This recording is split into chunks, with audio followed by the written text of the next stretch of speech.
dakila. Ang mga nilikhay nakiisa sa pagsunod sa Kanya. Ang sangkatauhan hindi alam kung alin ang tama sa kabulaanan. Sunod ng sunod sa kapwa bulag, pagdating sa dulo damay kang malalaglag.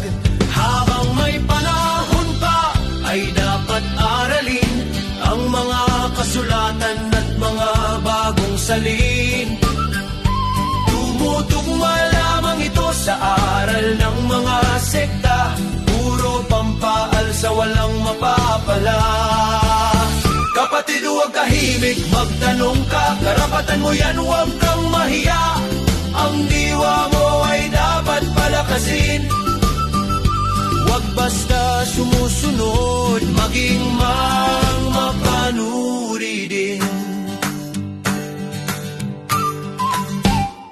Hindi nila hawak ang kaluluwa mo, hanapin ang daan sa tama tumungo. Lahat ng nasa paligid ay may dala, relihiyong pinagtibay ng doktrinang Roma.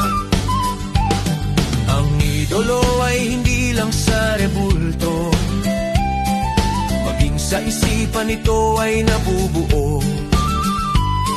Isa lang ang dapat nating papurihan, ang dakilang abayahawa ang may lalang. Habang may panahon pa ay dapat aralin ang mga kasulatan at mga bagong salin. Tumutugma lamang ito sa aral ng mga sekta, puro pampaal sa walang mapapala. Kapatid, huwag tahimik, magtanong ka, karapatan mo yan, huwag kang mahiya.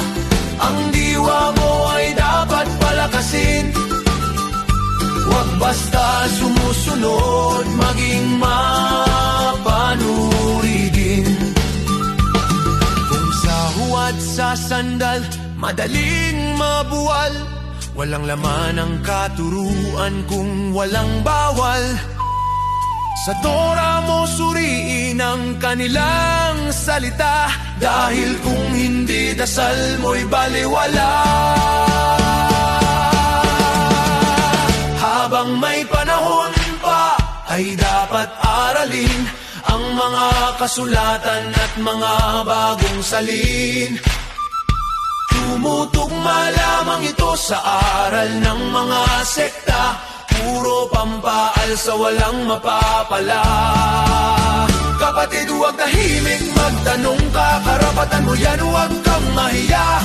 Ang diwa mo ay dapat palakasin, huwag basta sumusunod, maging mapanuri din. Kung walang kautusan, walang kasalanan, dapat mong alamin ang pinagmulan. Dati prutas lang ang ginamit ng kalaban, ngayon daw sa dugo niya ikaw ay hinugasan. Ngayon daw sa dugo niya ikaw ay hinugasan. Huwag matulad kay Eva at Adan.